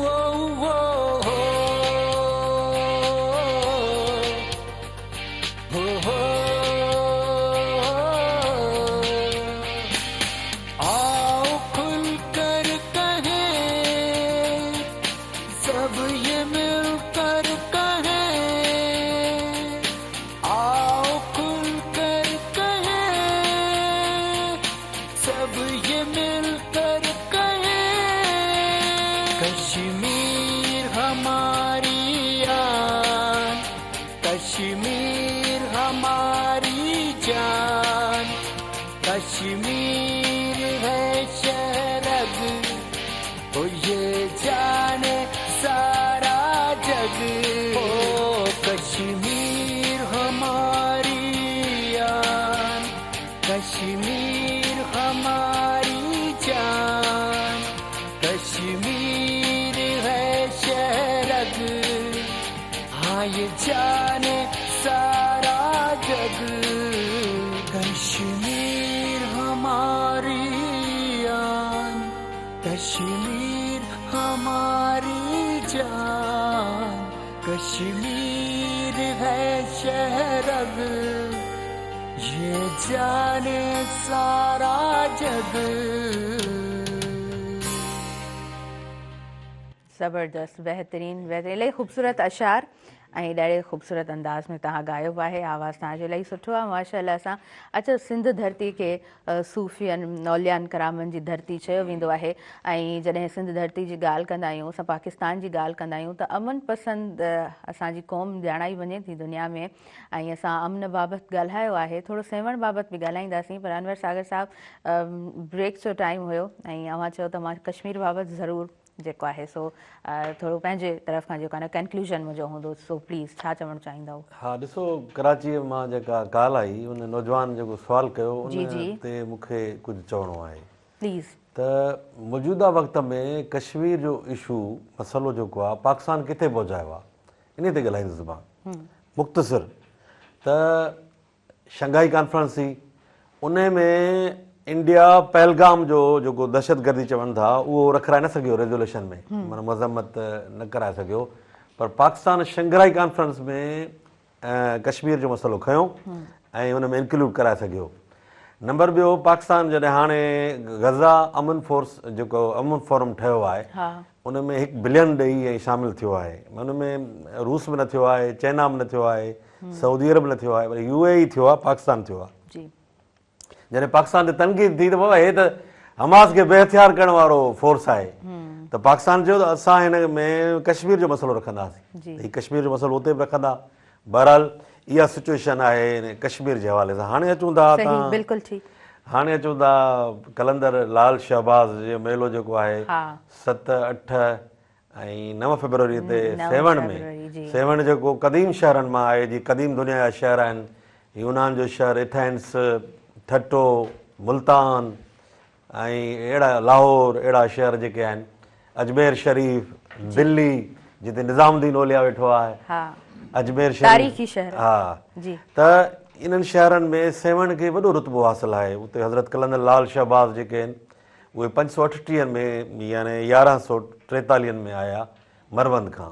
हाणे कलंदर जेको लफ़्ज़ आहे उहो सुरियानी ॿोली जो लफ़्ज़ आहे जंहिंजी माना आहे आज़ादु, समंदर वांगुरु हुनजो हमवज़न आहे, उनजी माना आज़ादु आहे। पर पहिरियों कलंदर कहिड़ो हो, सुवालु तव्हांजे चैनल ते मां ॿुधाइण थो चाहियां, कंहिं शायदि हिते ई न ॿुधायो हुजे, मां थो ॿुधाइणु चाहियां। पहिरियों कलंदर हज़रत जमाल मुजरद सेवी हो, सेवी आहे इलाइक़ो हिनजो ईरान जो, पर उहो वियो हुयो मिस्र, उते दमियात में रहियो वञी, उहो हुयो हज़रत कलंदर लाल शहबाज़। जॾहिं 1230 में चंगेज़ गुज़ारे वियो, उन्हनि ॾींहंनि में ई जेको आहे हे इलाइक़ा जेके मरवंद, तब्रेज़ इलाइक़ा हुआ, इन्हनि ते मंगोलनि हमला कया, कुर्दन ऐं मंगोलनि जा हमला थिया, त सभु जेके बुज़ुर्ग हुआ उतां जा उहे ट्रैवल करे आया हेॾे, के अफ़गानिस्तान खां आया। पर कलंदर लाल शहबाज़ जेको आहे उहो वरी वियो परे, वियो मक्का मुअज़्ज़म, मदीने वियो, हज परवाज़ करे अची पहुतो, पोइ परवाज़ न कई, ॿुधायांव तव्हांखे तहक़ीक़ जेका आहे मुंहिंजो आर्टिकल आहे हिन दफ़े। पोइ वरी वियो बगदाद, वियो बगदाद खां पोइ वियो पंहिंजो सब्ज़वार, वियो शहर आहे सब्ज़वार, इब्राहिम करबलाई सां मिलियो जेको हुनजो मुर्शिद हो। इब्राहिम करबलाई मरण वारो हो, उन चयोसि त बाबा तूं जमाल मुजरद ॾे वञ। पोइ दमियात वियो, दमियात खां पोइ वरी ईरान आयो, इमाम अली रज़ा जे रोज़े ते वियो, पोइ दश्ते शहबाज़ यानी ईरान खां पोइ आयो बलोचिस्तान में, बलोचिस्तान खां पोइ वरी कोटिया वियो आहे, उते चिलो कटी, वरी पसनी में वियो, पसनी खां पोइ वरी लसबेले खां थींदो कराची आयो, कराची मंगू पीर वटि आयो, मंगू पीर खां पोइ जेको आहे ठटे खां थींदो वरी सेवण पहुतो आहे, सेवण पहुतो आहे। पर इन में नूरानी ते वियो आहे जॾहिं, तॾहिं हज़रत सिकंदर बोदलो मिलियो अथसि, उनखे हुकुम ॾिनो अथसि त तव्हां तयारी रखो, मां हिकिड़े ॾींहुं ईंदुसि इनशा अल्लाह ताला।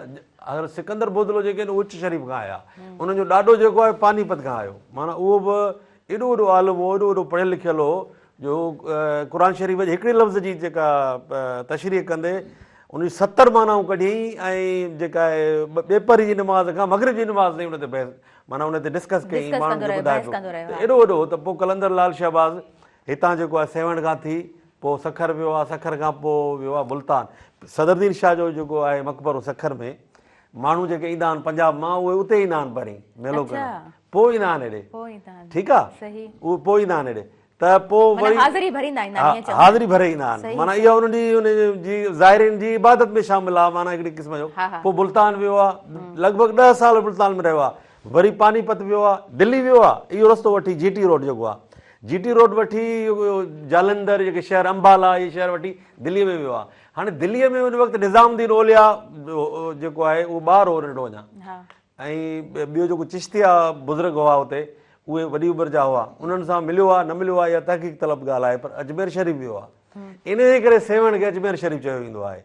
त कलंदर लाल शहबाज़ ऐं सेवण जेको आहे, सेवण तव्हां कल्ह 3 ॾींहुं प्रोग्राम कयो पिए त 12 महीना जागे थो, पर सेवण 24 कलाक जागे थो, सुम्हे ई कोन थो सेवण शहर। ऐं ईअं न आहे त इहो नूरजहां गायो त सेवण मथे थी वियो, न, कलंदर लाल शहबाज़ माना गुज़ारे वियो आहे 650 में, त 750 में हुनजो रोज़ो ठाहियो वियो आहे तुगलक तरफ़ां, माना एॾो वॾो मशहूर हो। ऐं हिकिड़ो साल गुज़ारे वियो आहे, ॿिए साल हुनजो उर्स थियो आहे, एॾो मशहूर हो। त 65 खां अॻु में आरिफ लोहार जो पीउ जेको आहे आलम लोहार, उहो बि एक्सीडेंट में दादूअ जे भरिसां गुज़ारे वियो, उहो बि हिते धमाल हणण आयो। हिते नूरजहां जेका आहे उहा हिते आई, उन खां पोइ मशहूरु थी। ऐं आबदा परवीन, सनम मारवी तव्हांजी जंहिं हिते ॻायो हूंदो, अंबर महक जेको आहे हिकिड़ो ई कलाम ॻायो, हुन में सुपर हिट थी वई। हीअ दरगाह अहिड़ी आहे, हिते माण्हू जेके आहिनि, हज़रत कलंदर लाल शहबाज़ हिते आयो न त 30 किलो वज़नी जेको आहे उहो पथर ॻिची पियो, हुनजी कंध झुकियल हुजे, उहो जमाल मुजरद ॾिनो, उहो इमाम ज़ैनुल आबिदीन खां जेको आहे मिलियो हो उन्हनि खे। उहो पाण मातम कंदा हुआ जॾहिं न, ऐं ज़ंजीर पाए मातम कंदा त उहो पाईंदा जीअं अलाह जे अॻियां कंध झुकियल हुजे, उन मां धमाल इजाद थी। ऐं धमाल जो मंज़र अहिड़ो हूंदो आहे, चवंदा धमाल जंहिंमहिल लॻंदी आहे, अक़ीदो आहे जेको, ॾिसो अक़ीदो ऐं साइंस अलॻि शइ आहिनि। हाणे सूफ़ियुनि जो जेको अक़ीदो आहे उहो काइनात आहे हिकिड़ी, साइंस हिकिड़ो नंढो टूल आहे हुनजो। सूफ़ी चवे त मां ॻाल्हि कंदुसि, पलीजो साहिब बि खिले पियो हिन ॻाल्हि ते, रसूल इहो पलीजो पर अयाज़ पलीजो खिले पियो, पर पलीजे साहिब खे मां ॿुधाइण चाहियां थो, छो त हुननि जो ज़ाहिरी ॻाल्हि आहे, हुननि जो हिकिड़ो पंहिंजो साइंसी आहे, उहो हिन ॻाल्हि ते खिले पियो, पोइ तकीर कई, पर मां वरी ॿुधाइण थो चाहियां, लेकिन सूफ़ी जेको आहे हाव जी सजाईअ सां हिकिड़े कारे कमरे में कारी ॿिली ॾिसी सघे थो, छो त उहा हाव जी सजाई आहे न। जेकॾहिं तव्हां धमाल हणण वेंदो शाम जे टाइम ते, हसन दरसब ते धमाल हई, जंहिं चयो त कुनिया में कैफ़ वारो रूमीअ जो रक़्स आहे, हिन दिल कलंदरीअ में दम दम धमाल आहे। इहा जॾहिं हुन धमाल हई त हुनखे ख़ुदि कलंदर नज़र आयो त तव्हां कीअं था इनकार करे सघो। हिकिड़ो माण्हू आहे उन मां बि जॾहिं हुते वियुसि, धमाल असां हई उन मंज़र में, हाणे ॾिसो रूमीअ जी जेका धमाल आहे उन में पेर तव्हांजा फिरी टेड़ा थी था वञनि, कलंदर जी जेका धमाल आहे उन में तव्हांजो सिलसिलो सिधो आहे हीअं मथे, दमादम मस कलनि हीअं अलाह ॾे सिधो रुजू करणु, त उहा धमाल एॾी डिसिप्लिन सां हूंदी आहे, पघिरजी माण्हू किरी पवंदो आहे, वेही रहंदो आहे, एॾो सुकून ईंदो आहे, सम्झंदो आहे त क़ाइदात सां खटे छॾी आहे। अच्छा, तव्हां बि जंहिं रम्ज़ में हूंदा आहियो या जंहिं अंदाज़ में तव्हां ॻाल्हायो पिया, त मूंखे ईअं महसूसु थींदो आहे, छो त मां तव्हां सां काफ़ी प्रोग्राम कया आहिनि, त मूंखे ईअं लॻंदो आहे तव्हां बि हिकिड़ी रम्ज़ में अची वेंदा आहियो, ऐं तव्हांजो जो ॻाल्हाइण जो अंदाज़ बि पोइ उहो हूंदो आहे। अच्छा, तव्हांखे कॾहिं ईअं महसूसु थियो आहे, छो त तव्हां बि उहा रूहानी हिकिड़ो टच रखो था? मां ॿुधायांव न, मां हुते जॾहिं हुउसि न, मूं महसूसु कयो, मां कलंदर साईं साम्हूं वेठो आहे, पोइ मूं हुते हिकिड़ो शेर चयो, ॿुधायां थो तव्हांखे, ऐं 2 शेर आहिनि मुंहिंजा हिन ते, त मेकदे मां त मूंखे वठी था वञो, मेकदो आहे, मेकदो कलंदरी, मेकदे मां त मूंखे वठी था वञो, पर ॿुधायो किथे अहिड़ो मंज़र बि आहे, ऐं हिते थो जो दिलि में धमालू हणे, सो दुनिया में ॿियो को कलंदर बि आहे। छा त तारीख़ में जाॻियो आहे सेवण किले मां ई टापू कनाजनि पियूं, छा त तारीख़ में जाॻियो आहे सेवण किले मां ई टापू कनाजनि पियूं, हितां खां ॾिनल को बतूता हुयो, ऐं हितां जो धकियल को सिकंदर बि आहे।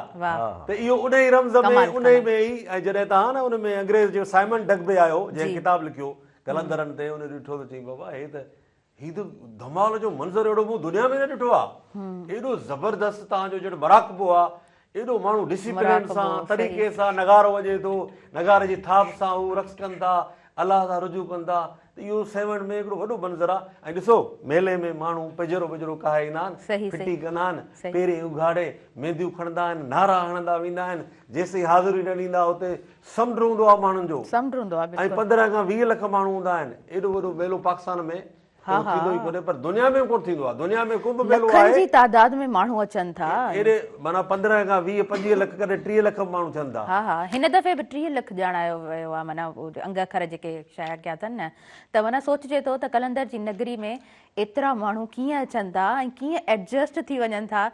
इहो बि त माना सिधी सही ॻाल्हि आहे, हर कंहिंजो बिलीव आहे, हर को जीअं तव्हां चयो न याज़ लतीफ़ अली जो साहिबु हिननि ॻाल्हियुनि ते जेको आहे सो खिलंदा आहिनि, छो त उहो जेको आहे साइंसी हवाले सां हर शइ खे ॾिसनि था, त हर कंहिंजो पंहिंजो नज़रियो आहे।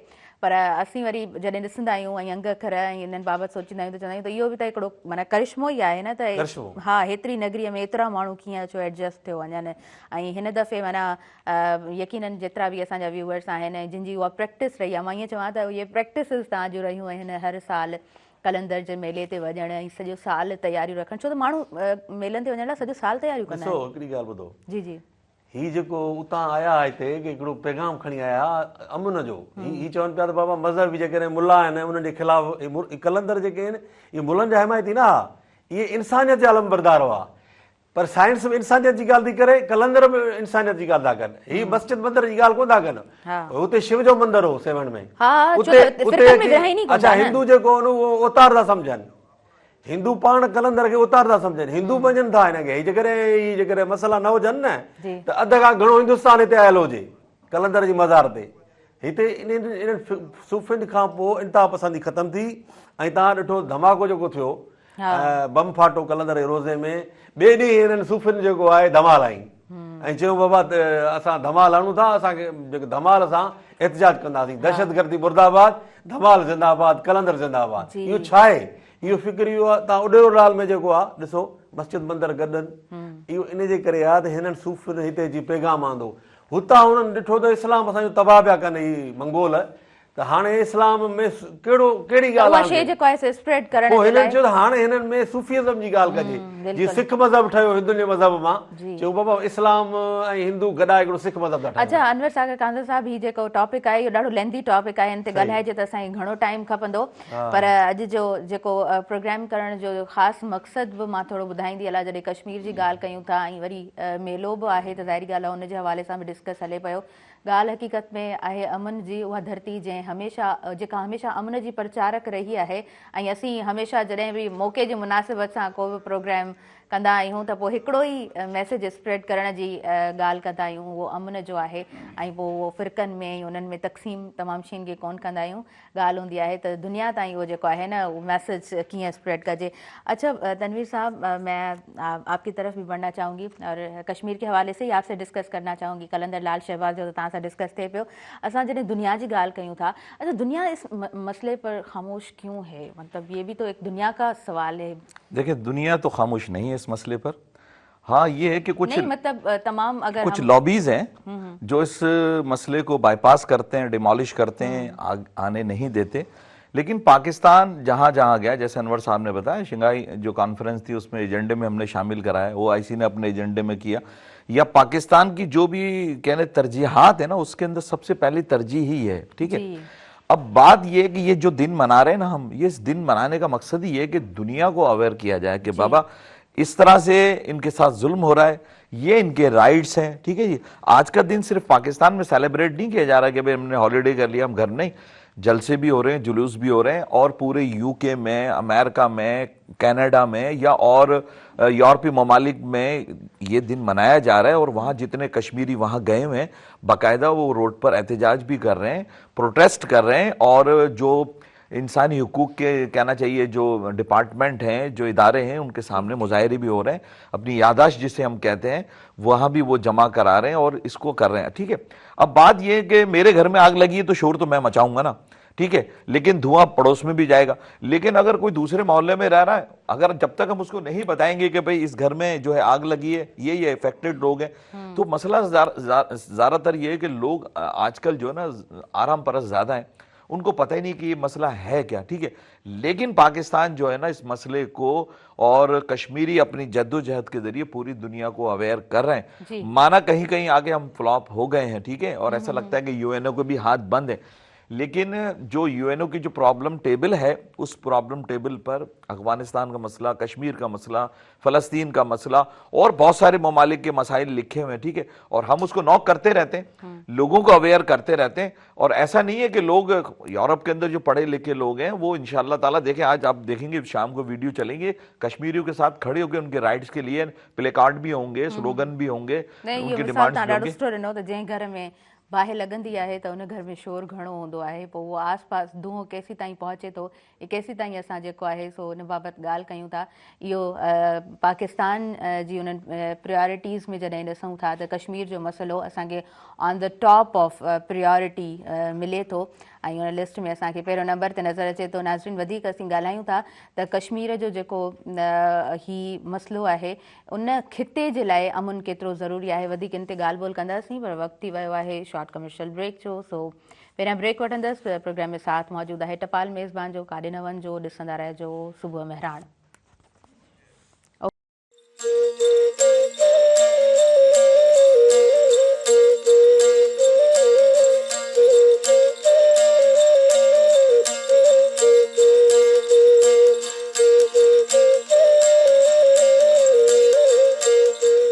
नाज़रीन, सभिनी ॾिसंदड़नि खे आउं ॿीहर वेलकम चवां थी।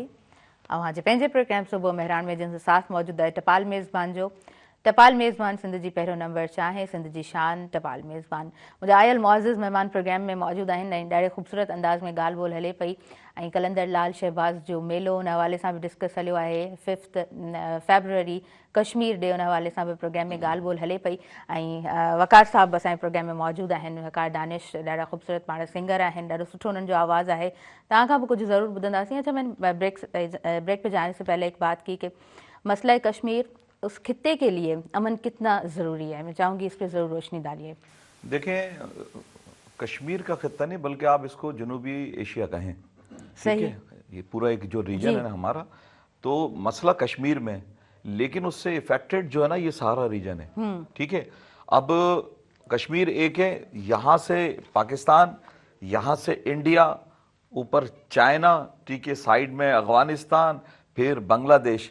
अगर गौर से अगर हम देखें ना, बाकी हम भूटान की और नेपाल की बात नहीं करते, ठीक है, तो ये ऐसे देखें ना, क्योंकि चाइना भी कुछ एरिया को, लद्दाख एरिया को कहता है कि ये हमारा है, जो जम्मू का इलाका है। तो इस पूरे रीजन में, या मैं कहूँगा इंटरनेशनली, अगर अमन होना चाहिए, इस खित्ते में अमन होना चाहिए, तो उसके लिए कश्मीर में अमन होना जरूरी है। हाँ, अगर कश्मीर में अमन होगा तो मैं कहूँगा कि सिर्फ उस कश्मीर में नहीं बल्कि पूरे रीजन के अंदर जो है वो अमन होगा और उससे फिर तिजारत भी बढ़ेगी, उससे तालीम भी बढ़ेगी, सब कुछ हो गया। तो मैं कह सकता हूँ कि ये सारी जो चीज़ें हैं वो डिपेंड करती हैं कश्मीर इशू पर। सही। कश्मीर में अगर अमन है, इंडिया मानता है उसको, उनके राइट्स देता है, यहाँ पीस होगा तो उसका इम्पैक्ट पूरे रीजन पर आएगा। सही, बिल्कुल ठीक। अच्छा, तारीख से आप कनेक्टेड रहे हैं, आपने माशाल्लाह ये सब्जेक्ट आपका है, आपने पढ़ाया भी है, काफ़ी सारी बातें आप यकीनन आसानी से कर सकते हैं। मैं चाहूँगी कि आपके पास अगर पोइट्री है तो हम वो भी सुनें। हाँ, देखें, ये कुछ एक गीत मैंने लिखा था, मैं कोशिश कर रहा हूँ कि मैं इसको कंपोज कर रहा हूँ, लेकिन उसकी जो शायरी, ये आपका अपना लिखा हुआ है? ये मेरा अपना लिखा हुआ है, ठीक है। तो मैं फिर इसके कुछ अशार आपको सुना देता हूँ, फिर इंशाअल्लाह ताला इसको हम कंपोज भी करके जो है ना वकार भाई से कंपोज करवाएंगे इसको। वकार भाई, इजाजत है? अर्ज़े कश्मीर, अर्ज़े दिलगीर, अर्ज़े कश्मीर, अर्ज़े दिलगीर, तेरी छाँव है ख्वाब हमारा, होगा ये ताबीर। अर्ज़े कश्मीर, अर्ज़े दिलगीर, एक जल्लाद ने रूप है बदला, सर पे ताज सजाया है, फूलों की वादी में हर सू मुस्लिम खून बहाया है, जुल्म की तेरी रात ढलेगी, जुल्म की तेरी रात ढलेगी, होगी अब तनवीर। ऐ अर्ज़े कश्मीर, ऐ अर्ज़े दिलगीर, ऐ इंसाफ के ज़िम्मेदारों कब इंसाफ दिलाओगे, गूंगे बहरे बन के कब तक हमसे नजरें चुराओगे, झूठे बातिल दावे उसके, झूठे बातिल दावे उसके, ये मुस्लिम जागीर। ऐ अर्ज़े कश्मीर, ऐ अर्ज़े दिलगीर, तेरी छाँव है ख्वाब हमारा, होगा ये ताबीर। ऐ अर्ज़े कश्मीर, ऐ अर्ज़े दिलगीर। इलाही ख़ूबसूरत, तमामु बहितरीन अशार ऐं ख़ूबसूरत अंदाज़ में तव्हां ॻायो बि आहे। यकीनन संदन आवाज़ बि सुठो आहे। जी सर, पहिरीं इजाज़त ॾियो हिकु कॉल वठूं। जी हेलो, अस्सलाम वालेकुम। अस्सलाम वालेकुम, तव्हांखे वेलकम चऊं था अवांजे पंहिंजे प्रोग्राम सुबुह मेहरान में। तव्हां शामिल थी चुका आहियो। पंहिंजो नालो ॿुधायो, किथां खां ॻाल्हायो पिया? हेलो जी, अस्सलाम वालेकुम, प्रोग्राम में शामिल तव्हां थी चुका आहियो। पंहिंजो नालो ॿुधायो, तारीफ़ करायो पंहिंजो, किथां खां ॻाल्हायो पिया? अंदरि स्टूडियो में मूंखे आवाज़ बिल्कुलु बि तव्हांजो कोन पियो अचे। प्रोग्राम में कनेक्ट थी चुका आहियो तव्हीं, कॉल ड्रॉप थी चुकी आहे। जी अनवर साहब, मां चयो तव्हां सुवालु ॾाढो सुठो कयो त अमन छो ज़रूरी आहे। अमन लाइ इहो जेको बरे सगीर सॼो मुल्क आहिनि, टे चार ई, जी जी, जंहिंमें नेपाल आहे, बांग्लादेश आहे, पाकिस्तान आहे, श्रीलंका आहे, इन्हनि जो सॼो वापारु मुतासिर पियो थिए। तव्हांजो डेयरी प्रोडक्ट जेको आहे इंडिया जेको आहे सॼी यूरोप खे थो ॾिए, पर पाकिस्तान में नथियूं अचनि शयूं। अच्छा, पाकिस्तान जो कपिड़ो जेको आहे सॼी दुनिया खे थो ॾिए, उहो इंडिया में नथो वञे। अच्छा, दवाऊं यूरोप जी मंडियुनि में इंडिया जो वञनि थियूं, ज़बरदस्त दवाऊं उन्हनि जूं, उहे पाकिस्तान में नथियूं अचनि। कारा मिर्च आहिनि, इलायची आहे, माना फोटो जेको आहे, इहे जेके शयूं मसाला जेके बि आहिनि इंडिया में जाम था थियनि। इस्पगोल जेको आहे इंडिया में थिए थो, सुहाण जहिड़ो इंडिया में थिए थो। अहिड़े क़िस्म जूं जेके शयूं आहिनि उहे पाकिस्तान नथियूं अचनि। इन जे करे जेको मंडीअ में माना मार्केट आहे, तिजारत आहे, उन में असां हिकु ॿिए जो नुक़सानु कयो आहे। जॾहिं अमन थींदो त पहिरीं असां वापारु कंदासीं हिकु ॿिए सां, त मुल्क तरक़ी कंदो, कश्मीर बि तरक़ी कंदो, दुनिया बि तरक़ी कंदी। हाँ सही आहे। वापारी लिहाज़ खां बि हिकिड़ी जेका चेन आहे उहा जेका आहे डिस्टर्ब थियल आहे। बिल्कुलु तव्हां सही चओ पिया। अच्छा, वकार खां कुझु ॿुधूं हाणे? हा जी, वकार छा ॿुधाईंदो तव्हां? बिल्कुल जी, जिस तरह अनवर साहब ने कहा कि अमन होगा तो बिजनेस जो है वो बढ़ेगा ना, बिल्कुल, तो आर्ट भी बढ़ेगा। यकीनन होगा तो आर्टिस्ट यकीनन असां ॻाल्हि आर्ट जी कयूं या परफॉर्मिंग ऑफ आर्ट्स जी कयूं, असां जेको आहे सो जुड़ियल त माना रही सघूं था। अच्छा, लाइव कॉलर आहिनि, उन्हनि खे पहिरीं शामिल कयूं। हेलो जी, अस्सलाम वालेकुम। वालेकुम सलाम मैडम, सलाम वालेकुम। कुछ ना खिलो पिया जी, वालेकुम सलाम। मां काजी अहमद नवाब शाह मां ॻाल्हायां पियो, इमरान जतोई पीर ज़रार। जी इमरान जतोई, तव्हांखे भली कार चऊं था। कीअं आहियो? ठीकु आहियो? ख़ुशि आहियो? जी खेलो पिया, ठीक ठाक खेलो पिया, माशाल्लाह, ज़बरदस्त। छा चवण चाहींदो? इल्तिजा आहे त अल्लाह करे पाक कश्मीर जेको आज़ाद थिए, पाकिस्तान खे वधि में जेको कोशिशि करणु खपे। ऐं साईं माना बाक़ाइदा ॾेखारे इंडिया खे त असां एटमी ताक़त सां आहे, ऐं हुनखे अहिड़ो करे ॾेखारे जो माना बाक़ाइदा पाकिस्तान माना हक़ में कश्मीर आज़ाद थी वञे। जी ज़बरदस्त, ॾाढी सुठी, तव्हां ज़बरदस्त ॻाल्हि कई आहे। थैंक यू सो मच, तव्हां प्रोग्राम में शामिल थियो। प्रोग्राम कीअं पियो लॻे तव्हांखे? प्रोग्राम तमामु बहितरीन आहे। जेके तव्हां गेस्ट अचनि तमामु बहितरीन, असां हुनखे मां तमामु भली का थो चवां करे, महिरबानी करे इहो आवाज़ उथारियो, इंडिया खे माना बाक़ाइदा करे ॾेखारियो पाकिस्तान ते असांखे माना असां कश्मीर असांजे माना अंडर में असांजे। थैंक यू सो मच, तव्हां प्रोग्राम में शामिल थियो, सुठो लॻो। जी वकार दानिश, वकार लाइ ॻाल्हायां मां त वकार ॾाढो सुठो कंपोज़र, सुठो फनकार आहे। हा हा, पर हीअ जेको धमाल जेका आहे उहा जॾहिं वर्ल्ड कप थियो बांग्लादेश में, उते रोनालेला इहो जेका शुरूआत कई, ओपनिंग कई, उहो सिंधड़ी दा सेवण दा शहबाज़ कलंदर सां गाई, त दुनिया हैरान थी वई। त इहो हिकिड़ो सूफ़नि जो क़ौमी तरानो आहे। हा हा हा, ईअं आहे, बिल्कुलु आहे। जी वकार यकीनन अहिड़ी का धमाल ॿुधाईंदो। यस बिल्कुलु बिल्कुलु, धमाल वही है जो सारी दुनिया गाती है। वाह, चार चराग तेरे बलण हमेशा, चार चराग तेरे बलण हमेशा, पंजवा में बालण आइयो भला झूले लालण, पंजवा में बालण आली आली आली आली आली आली, ओ पंजवा में बालण आइयो भला झूले लालण, सिंधड़ी दा